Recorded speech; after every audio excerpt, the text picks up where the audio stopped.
Okay, let's get into it today. We're looking at two really dominant cloud development environments, GitHub Codespaces and Replit.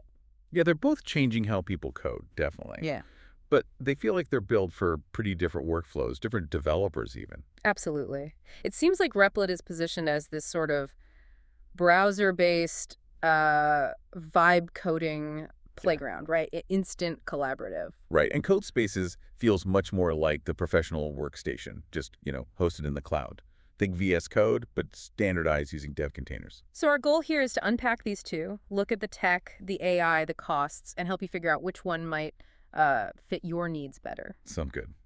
So Codespaces, its whole reason for being, really, is to kill that friction around setting up local dev environments. Uh-huh. It all centers on that devcontainer.json file. That's the key. Okay, what does that file actually do? Well, it basically defines everything your project needs. Yeah. Dependencies, extensions, settings. It guarantees that if it works on your machine, it'll work exactly the same for anyone else opening that code space. Ah, so it gets rid of the classic, well, it works on my machine problem. Exactly. It's all about standardization consistency. Great for teams, great for switching between different projects or branches quickly without messing up your local setup.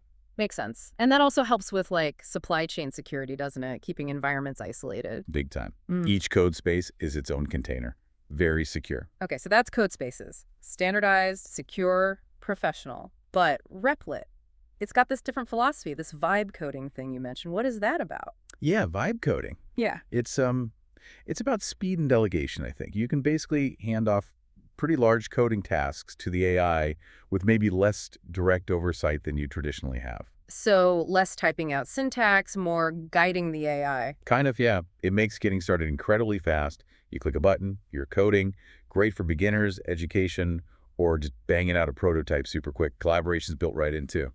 But I guess the downside could be you might not engage as deeply with the code itself if the AI is doing so much heavy lifting. That's a potential trade-off, yeah.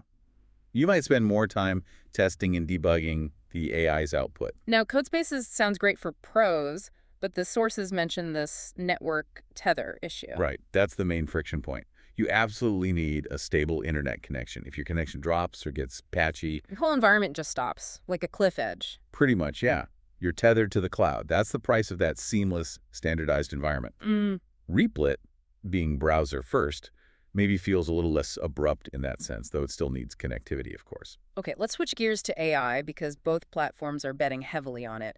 We've got GitHub Copilot in Codespaces and the Replit agent. How do they stack up?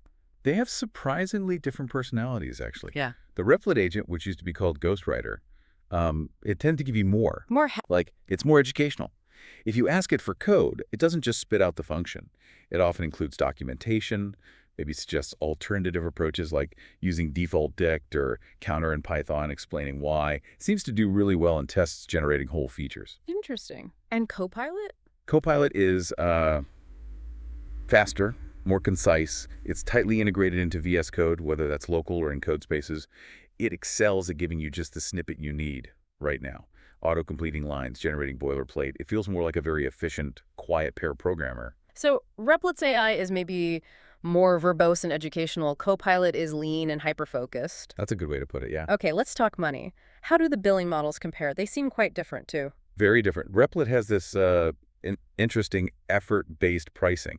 Instead of just charging you for time, it tries to charge based on how complex the AI task is, how much computational work it's doing. Effort-based, huh? So more complex AI requests cost more. Basically, yeah. This is part of their tiered plans. Like, the core plan is around, what, $20, $25 a month. Teams is more per user. But the free tier is quite limited now. I think only like 3 active projects or something. Right, and Codespaces. Looks generous upfront with the free hours. It does. You get, I think, 120 core hours free per month on the free GitHub plan, which is quite a bit. But the paid model is pure usage-based. Yeah. Core hours and storage billed by the minute. Which means costs can be unpredictable, right? Yeah, it can be harder to budget precisely, especially if you leave Codespaces running or use high-powered machine types.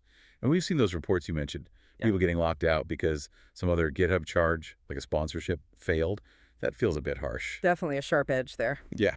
Okay, so wrapping this up, how should someone choose? What's the takeaway? Well, it really boils down to your main objective, I think. If you're in a professional setting, need that guaranteed environment, standardization, security, maybe integrating with existing enterprise workflows, Codespace is probably your best bet.